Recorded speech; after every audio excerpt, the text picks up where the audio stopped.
On a freezing winter night in downtown Chicago, a single dad working as a waiter slid a white envelope back across the table, $1,000 in cash untouched.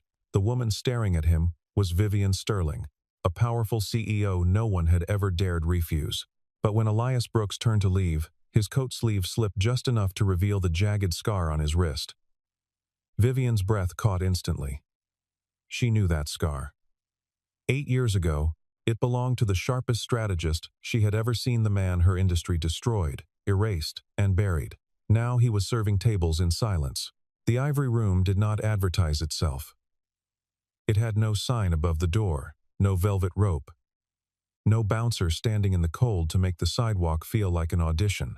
People who needed to ask how to get in had already answered the question for themselves. It occupied the ground floor of a century-old building on Michigan Avenue, and on January nights like this one, the windows fogged from within, blurring the candlelight into something painterly. Outside, Lake Michigan was pushing a wind down the corridor of the street that made even cab drivers keep their windows up.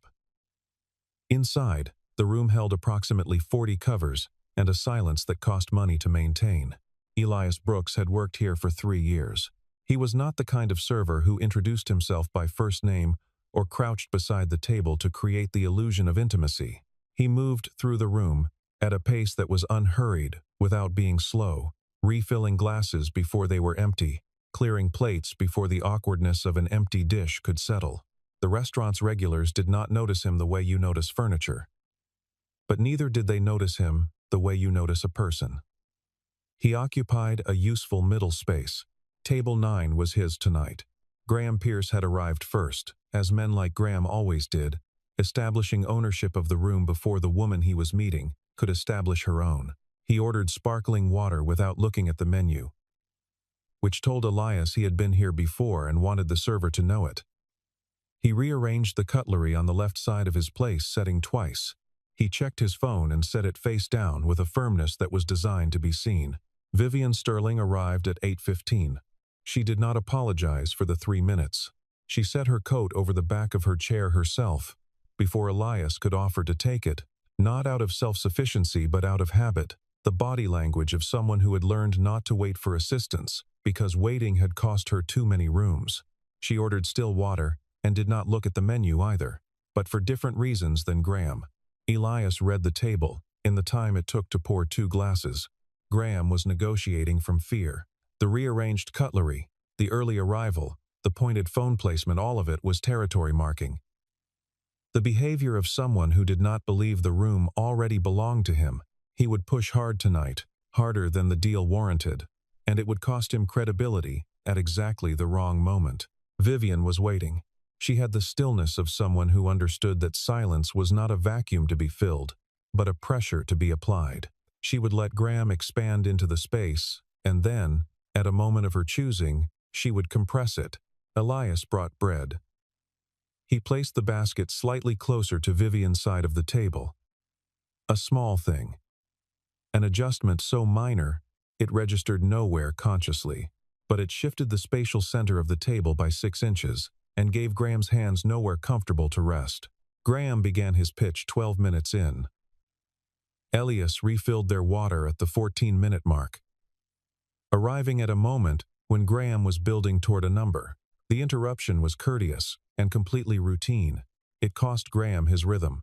He had to find his place again, and arrived at the number with slightly less momentum than he had intended. Vivian's expression did not change. She made a counteroffer. It was low, insultingly low, in the way that only the best negotiators can manage without appearing rude. Graham's jaw tightened. He reached for the breadbasket. His hand found the edge of the table where the basket was not. The dinner continued. By the time dessert arrived, Graham had conceded 4 points and was working to convince himself he had won 2 of them back. Vivian ate her chocolate torte with the precision of someone who was not thinking about the torte at all. When Elias placed the check holder on the table, Vivian took it before Graham could. She removed a white envelope and set it on the table between herself and Elias. "For exceptional service," she said. Elias looked at the envelope without touching it. He had been doing this long enough to know what $1,000 in a restaurant envelope felt like from 3 feet away. The weight, the slight bulge. He had received generous tips before. He had accepted them with gratitude. This was different. This was a woman testing something herself or him. He wasn't certain. But the gesture had the quality of a question, not a gift. He slid the envelope back across the white linen. "Thank you," he said. The service was standard. "You don't owe me anything above what's already on the bill." Graham looked at him the way wealthy men look at people they consider irrational. Vivian looked at him the way people look at something they weren't prepared to see. Elias stepped back from the table. As he turned, his coat sleeve, the old one he wore over his uniform on cold nights, the one with the button missing at the left cuff, shifted upward 3 inches. The scar on his inner wrist caught the candlelight for less than 2 seconds before he was gone. Vivian Sterling sat with both hands flat on the table, not moving, long after Graham had said his goodbyes and gathered his coat. She knew that scar. She knew the angle of it, the way it curved slightly left before it stopped. 8 years was a long time. But there were certain things that did not blur. The back exit of the ivory room opened onto a service alley that smelled of grease and cold concrete. Elias changed out of his uniform in the staff room, hanging the white dress shirt, with the care of someone who owned 2, and stepped into the alley at 11:47. His car was a 2009 Honda Accord, with 180,000 miles on it, and a heater that worked on the driver's side, and speculated on the passenger's side. He had learned to put a folded blanket on the passenger seat in January. Not for himself. For Lily, on the nights she rode with him. Tonight she was home. He drove west through the grid of the city, through neighborhoods where the buildings got shorter and the streetlights more occasional. The snow from 2 days ago had compacted into gray ridges along the curbs. His exhaust made white plumes in the dark. The apartment building on Costner was a 6-story brick structure from the 1960s. The kind of building that had been solid once and had simply continued to be solid out of stubbornness rather than upkeep. The elevator was reliable. The hallway carpets were not. He took the stairs. His mother opened the door before he knocked. Margaret Brooks was 63 and had the body of a woman who had been standing in kitchens her whole life, slightly forward in the shoulders, calves like cable, a particular economy of motion in everything she did. She handed him a plate covered in foil without speaking and pointed down the hall. He understood. Lily was asleep. He set the plate on the kitchen counter and walked quietly to the small bedroom. Lily was 7 years old, and she slept with her mouth slightly open and her hands curled near her chin, as though she were still deciding whether to be worried about something. She had fallen asleep in her school clothes again. A drawing was crumpled under her left arm. He eased the drawing out. It was a house with a very large sun and 2 figures in the yard, one tall and one short. The tall figure was holding a kite. The short figure was holding what appeared to be a hot dog. He set the drawing on her nightstand and covered her properly and stood in the doorway for a moment without doing anything. His mother was at the kitchen table when he came back. She would stay the night. She always did. On late shifts. "Good night?" she asked. "Quiet," he said. He sat with her for a while. She drank tea. He ate what she had made: roasted chicken, rice, a salad that was better than it needed to be. Margaret Brooks did not make food that was worse than it needed to be. After she went to sleep, he sat alone in the kitchen. The building settled around him. The refrigerator ran. Somewhere above him, a pipe knocked once and was silent. He looked at his left wrist on the table and thought, briefly, about the woman who had stared at it for 2 seconds in a candlelit room and had not moved. He had not looked back at her. He had gone to table 11 instead, where a couple was deciding between 2 desserts and needed a gentle nudge toward the crème brûlée. Which was better? But he had felt her watching. The specific quality of it, not the casual glance of a diner cataloging the staff, but the focused attention of someone who had recognized something and was deciding what to do with the recognition. He knew the difference. He had spent years in rooms full of people who watched other people for strategic advantage. He could feel the difference between assessment and discovery. This had been discovery. He had kept moving. Table 11, then table 3. Then the side station to restock the bread. He had done the work of the evening with the same deliberate ordinaries he always brought to it, and he had not thought about the woman at table 9 again until after his shift ended, when the white envelope was still there on the linen because no one had moved it, and the busser had brought it back to him with confusion. He had set it in the lost and found. He turned his wrist over so the inside faced down and reached across for the rest of his water. The 62nd floor of the Sterling Group tower faced northeast, and on clear winter nights, you could see the ice shelf forming on the lake. Vivian kept one lamp on in the corner. The overhead lights were too bright for thinking. She was thinking now. The deal with Hargrove Capital had been deteriorating for 11 days. The due diligence had surfaced complications in the Hargrove portfolio that her team had not flagged and should have a series of shell-structured liabilities that had been papered over so many times they had become nearly invisible, the way old renovations become invisible in old buildings until the wall comes down. Her VP of Strategy, a confident man named Derek Wills, had presented 3 solutions that morning. All 3 addressed the visible damage. None of them addressed the structure underneath. She had been in rooms with people who could see structure her whole career. There were very few of them. She opened the filing archive on her secure server. Not the current year. Not the previous year. She went back 8 years and moved through folders the way you move through an attic slowly, not entirely sure what you were looking for until you found it. The photograph was in a project file from a strategic retreat, a 3-day offsite in Wisconsin. 12 people in a room. Whiteboards behind them, covered in frameworks. Someone had taken the photo without announcing it. So everyone was caught mid-process, looking at something, writing something. Halfway through a thought, he was in the back right corner. Elias Mercer, as she had known him then. He had used his mother's maiden name for the consulting contract Brooks, not Mercer, and she had not known that until now, until she was looking at the photo and seeing the angle of a jaw she had seen in a service alley 2 hours ago. His left wrist was resting on the whiteboard ledge. The scar was visible. She had wondered about the scar once. At the time, she had not asked. She remembered the retreat in Wisconsin. She remembered who had talked the most, and who had said the least, and who had said the things that mattered. She remembered a man in the back right corner, saying, quietly, that the model they were building had a false assumption at the foundation, and that everything built on top of it would eventually lean the same way. Everyone had paused. Victor Hale had said, with the warmth of someone who has just been shown to be incorrect, that the concern was theoretical and that they had deadlines to meet. 2 months later, the deal had leaned. Exactly the way he said it would. 3 months after that, Elias Mercer was gone. She had been a VP then. Junior enough that the conversations Victor Hale had with the managing partners happened above her and without her. She had heard the word breach in a hallway. She had heard confidentiality in another. By the time she understood what was being built against him, the structure was complete and the door was closed. She had not gone to the door. She had told herself she had no evidence. That her instinct was insufficient. That stepping into a fight she did not fully understand would accomplish nothing and cost her everything. She had been right about the last part. She had convinced herself she was right about the first.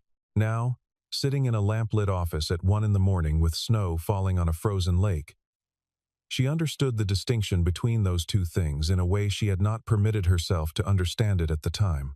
She closed the archive. Outside, the snow was very fine and very steady, the kind that accumulated without drama. She called Nathan Cole on a Tuesday.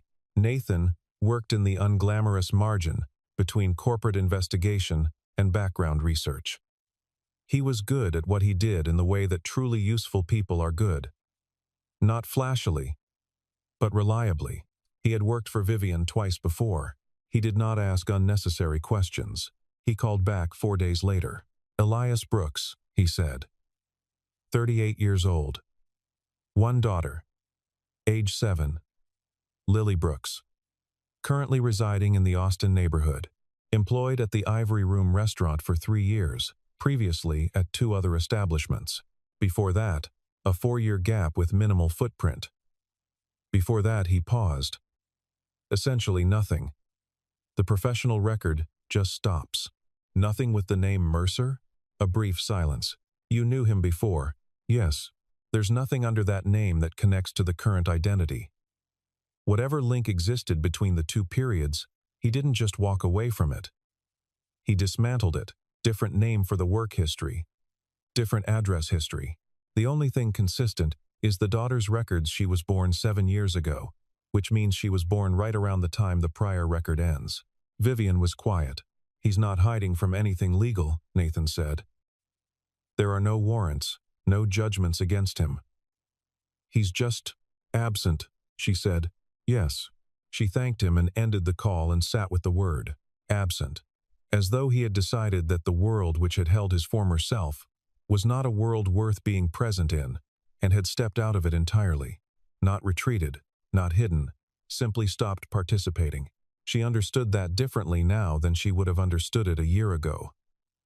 A year ago, she would have filed it under stubbornness or defeat. Now, she recognized it as a kind of surgery. Radical and probably painful and performed without anesthesia. She thought about the white envelope coming back across the linen tablecloth. The thing about a man who has already walked away from everything is that he has already decided what he will and will not accept. He is not bluffing. There is nothing in the gesture to call. She thought about this for a long time. In the conference room down the hall, Derek Wills and his team were working late on the Hargrove problem. She could hear, very faintly, the sound of a presentation being rehearsed. The same phrases, slightly adjusted, being tried again. She thought about Victor Hale, who was now a senior partner at a firm in Boston, whose name appeared in industry profiles with words like decisive and principled, whose career had not leaned at all.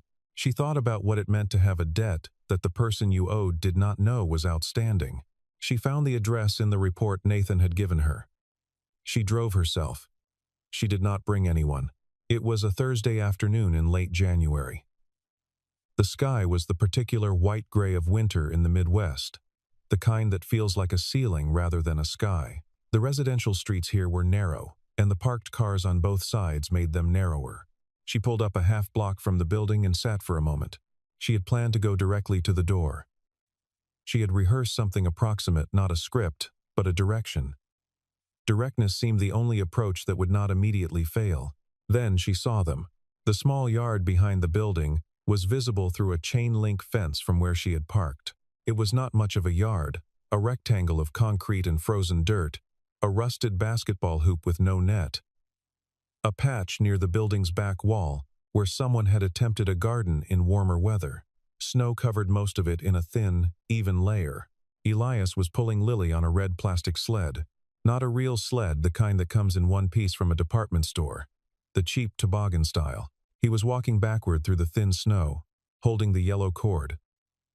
Pulling slowly enough that the ride felt like something. Faster enough that it actually moved. Lily was wearing a coat 2 sizes too large for her, and a hat with a pom-pom, and her mittens were on the wrong hands, and she did not care at all. She was narrating everything. Vivian could not hear the words from where she stood, but she could see the movement of it, a continuous stream of commentary, observation, instruction, possibly complaint. Elias was nodding with great seriousness at intervals, as though the narration contained information he needed.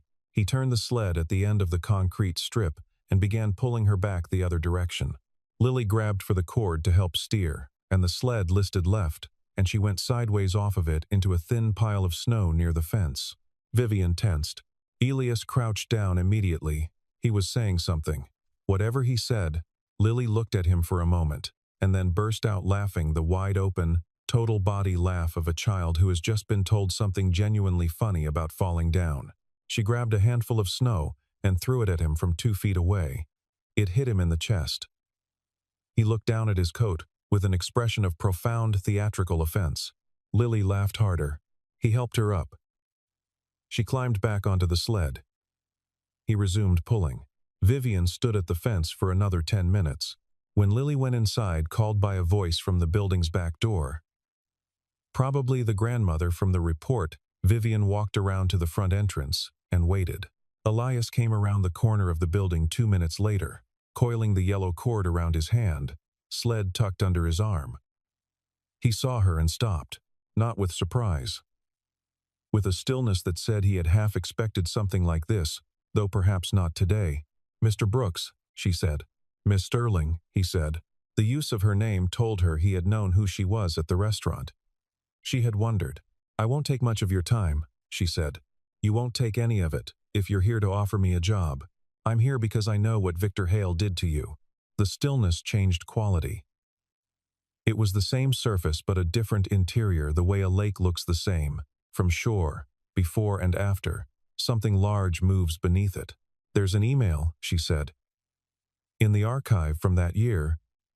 He directed the alteration of the access logs. "I saw it last week. I haven't told anyone." He was quiet for a moment. A car moved down the street behind her. "Why are you telling me?" he said. "Because you deserve to know it exists." And nothing. There's no and. He looked at her steadily. He had the eyes of someone who had learned to let silence do the work that questions used to do. "I want you to come back," she said. "The Hargrove deal is collapsing because my team can't see what they're not looking for. You could see it in an hour."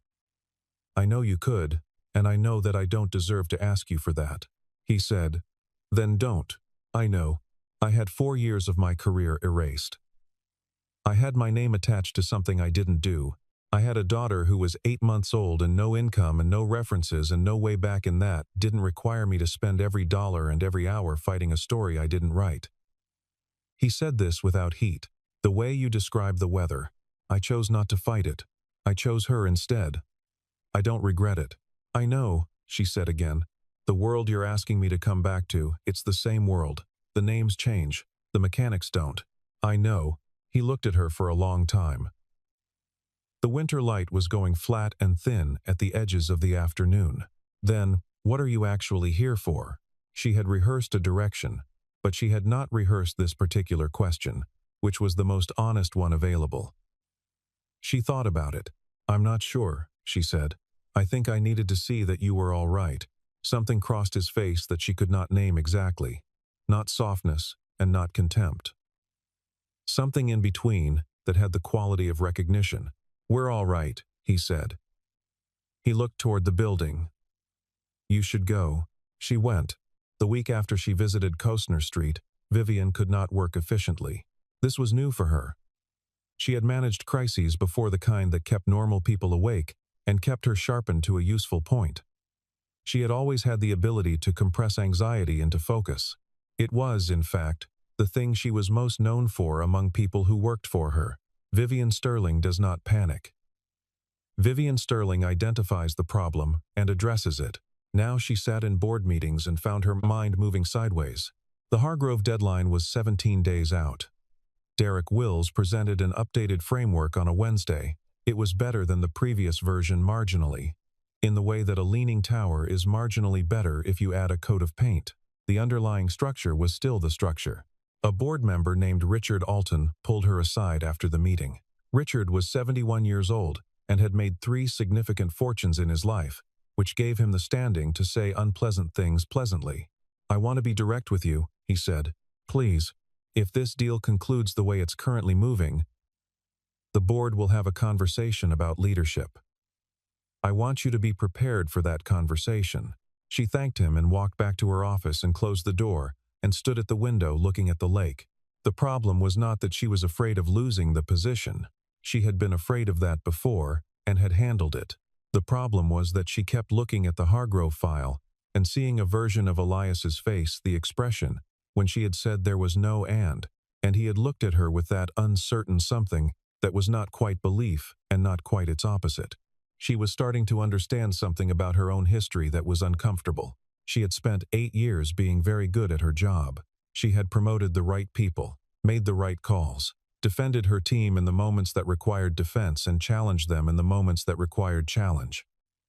She was not a cruel person. She was not dishonest.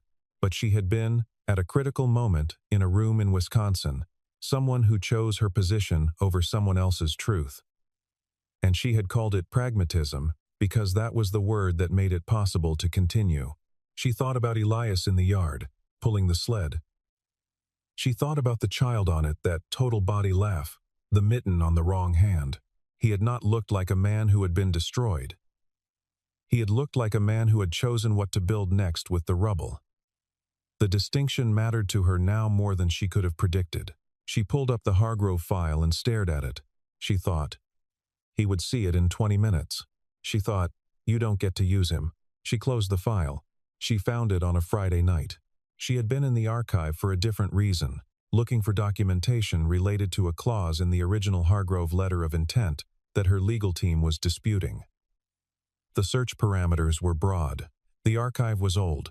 It surfaced adjacent files that were technically within the date range but had nothing to do with Hargrove. One of them was a folder labeled with Victor Hale's initials and a date from 8 years prior.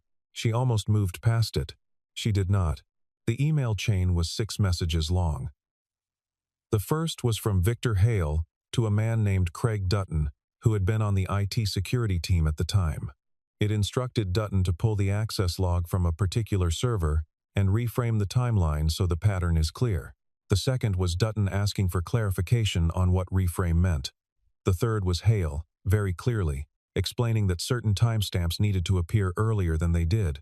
By the fourth message, the language had shifted entirely to the neutral and procedural, the grammar of people who have agreed on what they are doing, and no longer need to name it.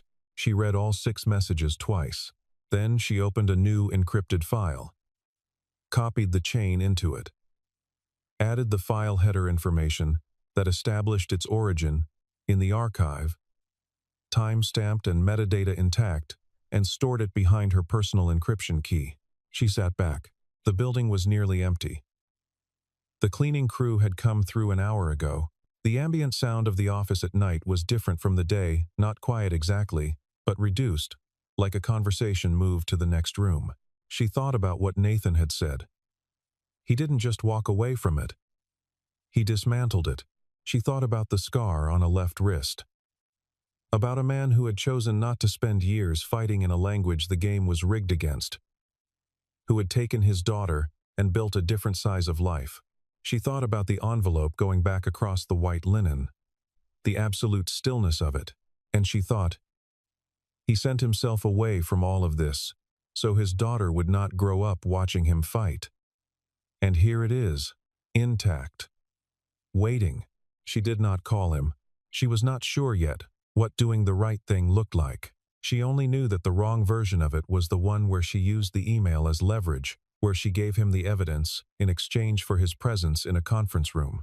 That version turned justice into a transaction, and a transaction into something she could tell herself she deserved. She thought for a long time. The Hargrove deadline was 9 days out when the email arrived. It came to her private address, not the Sterling Group domain, the one only 12 people in the world had at 2:17 in the morning. The sender address was a string of letters and numbers that routed through 2 anonymization layers. She knew enough about digital communication to know this was not accidental. The attached file was 31 pages. She started reading it the way you start reading something you already know will be definitive slowly. Because the pace is the only thing you can control. It was a structural analysis of the Hargrove acquisition, not of the surface-level liabilities her team had identified, and not of the narrative that Hargrove's lawyers had constructed around them. It went underneath both. It identified the original point at which Hargrove's internal accounting had diverged from its reported accounting a decade earlier, a single decision made in a single quarter that had been papered over with structural creativity ever since. It traced every subsequent adaptation. It showed the accumulated lien. Then it proposed a restructuring of the acquisition terms that would require Hargrove to resolve the underlying divergence before closing, which meant Hargrove would either come to the table with the real numbers or exit the deal without extracting the terms they had been working toward. Either outcome protected Sterling Group. The analysis was written in the style of someone who had thought through an argument so completely that they had no patience for preamble. There were no pleasantries, no caveats about the author's limitations, no hedging. It read like a person describing something they could see clearly to a person who was standing in the wrong place to see it. She had been in rooms with people who could see structure her whole career. There were very few of them. She held the laptop with both hands and read the document twice, and then set it down on the edge of her desk and looked at the window. The lake was dark. The lights of the far shore made small broken lines on the water. He had done it anonymously. He had done it without asking for acknowledgement, without leaving a way to respond, without tethering the help to anything he might receive in return. He had seen the structure the same way he always saw it clearly, early, without sentiment, and he had handed it over and walked away. She thought of how long it must have taken him to write it. Hours. At a kitchen table, probably. After his daughter was asleep, she pressed her palms flat against the desk and stayed there for a long time. Then she forwarded the document to Derek Wills with a single line. Execute this. Full team, starting Monday. She did not tell Derek where it came from. She sat in the empty office as the city outside made its nighttime sounds. And she understood, in a way she had not before, the difference between being helped by someone and being worthy of it. The Hargrove deal stabilized in 11 days. It did not close on the original terms. Hargrove's principals, faced with a restructuring demand that required transparency about the underlying accounting, chose to renegotiate rather than exit. The new terms were less advantageous to Hargrove and more protective of Sterling Group. Richard Alton called it a strong outcome. Derek Wills took appropriate credit for the execution, which was correct. He had executed it well. The architecture was not his, but Vivian said nothing about that to anyone. She spent 5 days thinking about the email in the encrypted file. On the 6th day, she called her personal attorney, a woman named Claire Holt, who had represented Vivian for 11 years and who was constitutionally incapable of dramatizing anything. She also called Marcus Webb, an investigative journalist she had worked with once on a regulatory matter, whose reputation for precision she trusted more than his reputation for discretion. She called the Ethics Board of the Financial Strategy Association, of which Victor Hale was still a listed member. She called 2 other people whose positions gave them standing. She did not have to initiate certain conversations. She did not call Elias. She did not attach any conditions. She did not construct a scenario in which the revelation of the truth was connected to anything she wanted in return. She handed over the email, the metadata, the archive provenance, and Claire Holt's initial legal framing. And she stepped back. It was not a comfortable feeling. It felt, in fact, like releasing something before you were ready to let it go. She went home that night to her apartment on the 34th floor, an apartment that was large and well-appointed and slightly too quiet, and she made herself dinner and sat with it and did not think about the outcome. She was not sure, at that moment, what outcome she was even hoping for. She had done the thing because it was the thing that needed to be done. She had been carrying it for 8 years without knowing she was carrying it, and now she was not, and the absence of it felt strange rather than light. She slept better than she had in a month. 12 days later, the story moved. It did not begin as a front-page story. It moved the way these things actually move: an inquiry from a compliance board, a notification sent to the relevant parties, a source briefed by a journalist, a legal filing that became public record. Victor Hale's firm issued a statement that said more than it intended to. The Financial Strategy Association opened a formal review. An archived record, authenticated and provenance established, showed that a senior executive had directed the manipulation of internal documentation to support the termination of a contracted strategist. The name Elias Mercer appeared in the account. It was connected to no wrongdoing. The wrongdoing belonged to someone else. The story was complete in the factual sense, but it was not a story anyone would make a film about. It was the kind of justice that happens in institutional language, slow and procedural, and almost entirely bloodless. There was no courtroom moment. There was no confrontation. There was a correction, entered into record, available to anyone who looked. Elias read it on a Tuesday morning. He had the newspaper, an actual paper one, a habit from his mother, open on the kitchen table. Lily was still asleep. The coffee was 3 minutes from being ready. The apartment was in its early morning state, which was his favorite. Not clean exactly, but settled. Things in the places they had arrived at through use rather than arrangement. He read the account twice. He did not feel, as he had sometimes imagined he would feel if this day ever came, a sudden release of pressure. He felt something quieter, more like the sensation of a window opened in a room that had been closed for a long time. Not dramatic, Just air, now. He sat with it until the coffee finished. When Lily padded in, still in her pajamas with the cartoon suns on them, he was looking out the window at the alley below, where snow was falling again, the fine, persistent kind. "Dad," she said, with the mild urgency of a 7-year-old assessing a situation, "you look weird." "I look fine," he said. "Your face is different." He looked at her. How? She considered this. Like when you don't know what the weather's going to be, and then it turns out nice. He got up and poured her cereal. She climbed into her chair and watched him with the alert attention of a person who was keeping an eye on something. "Is it good weird?" she asked. "Yes," he said. He handed her the cereal. She accepted it with the authority of someone who had closed the subject. He went to the counter and picked up his phone. He found the number he had for Vivian Sterling, the one she had given him at the door of the building on Kostner, the one he had not used. He held it for a moment. Then he called. She picked up on the second ring. He said, "You didn't attach any conditions." A brief pause. "No, you could have. I know. Why didn't you?" She was quiet for a moment. Outside his window, the snow continued. Lily was narrating the serial, describing, apparently, what the Raisins were doing. Vivian said, "Because it wasn't a transaction, you weren't owed justice in exchange for anything, you were just owed it." He looked at his left wrist on the counter. The scar was its ordinary morning self, visible, present. Not especially meaningful in the light of a kitchen he knew well. "Thank you," he said. He did not say anything else. Neither did she, for a moment. "I'd like to talk," she said finally. "Not about work.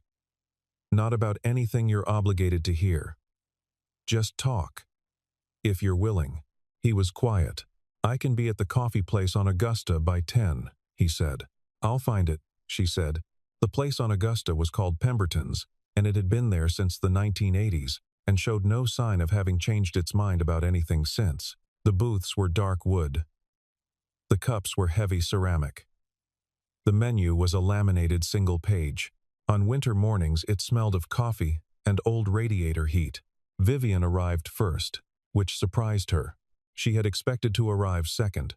She had expected, somewhere in the back of her reasoning, that he might not come at all, that the phone call might have been the thing he was willing to give, and the rest would remain closed.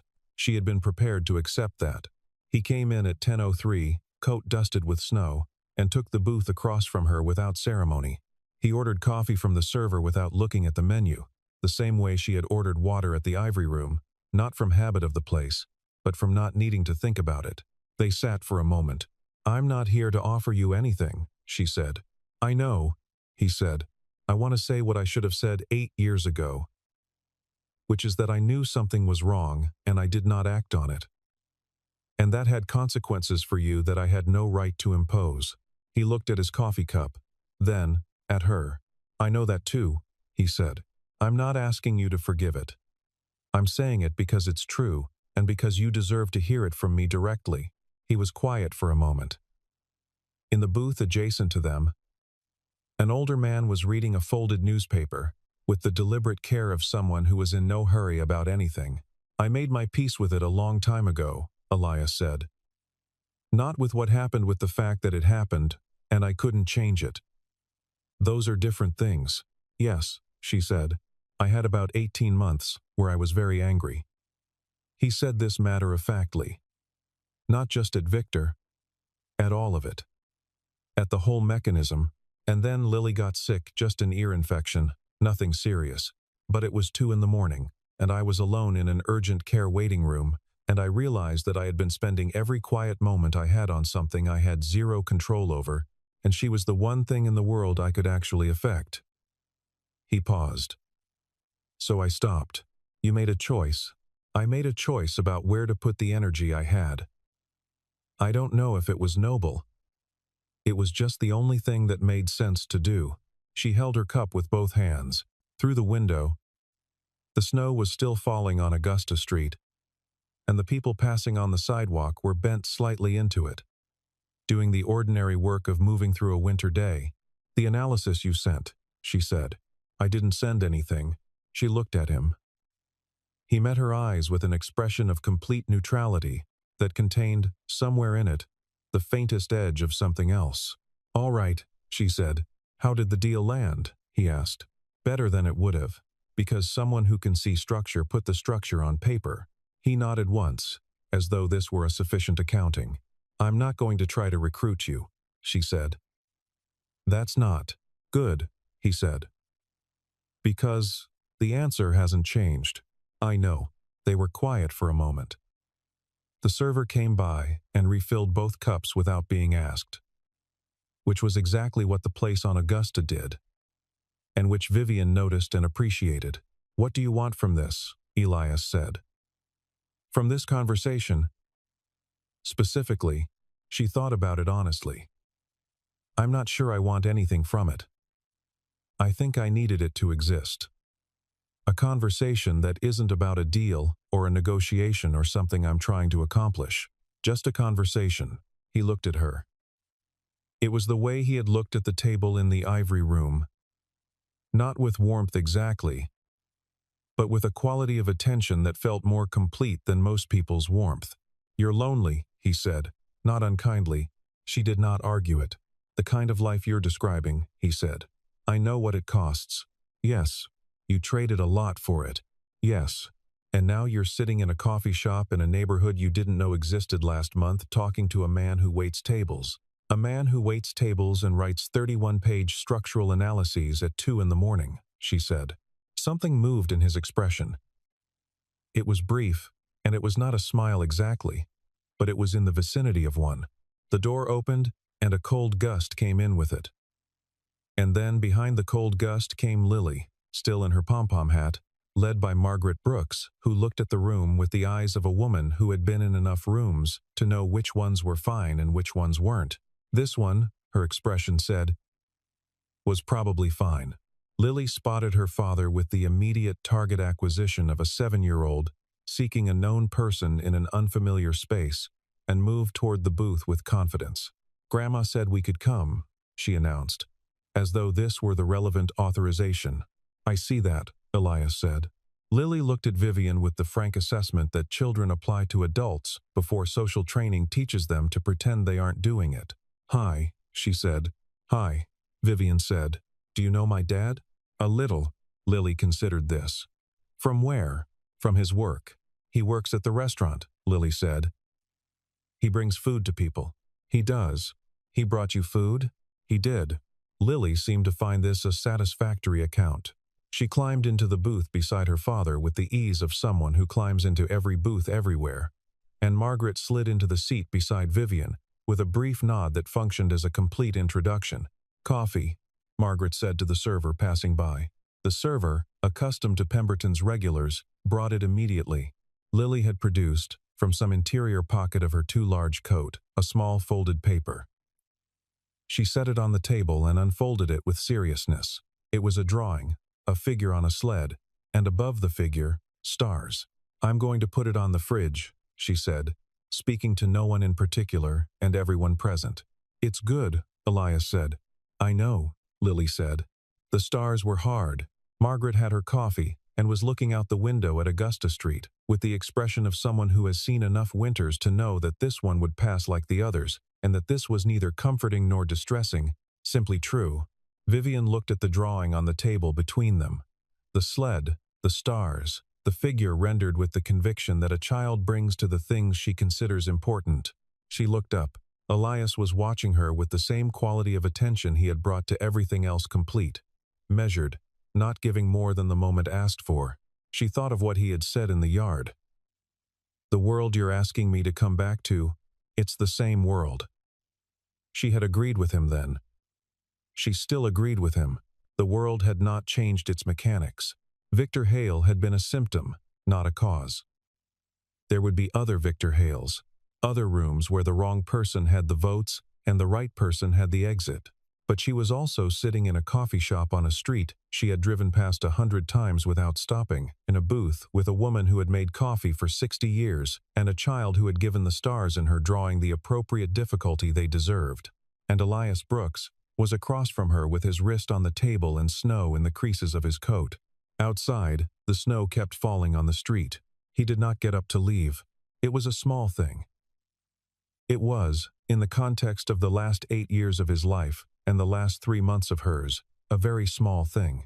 But Vivian Sterling sat in a wooden booth in a coffee shop on Augusta Street in January, with snow on the window and a child's drawing between the cups.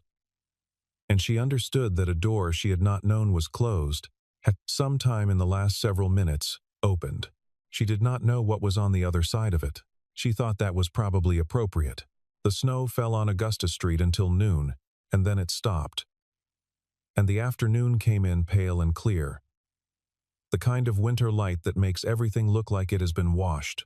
Lily ate a piece of chocolate cake that Margaret ordered without consulting anyone, which was the prerogative of grandmothers everywhere. Elias left his hand on the table, wrist up, scar visible in the winter light coming through the glass. He did not turn it over.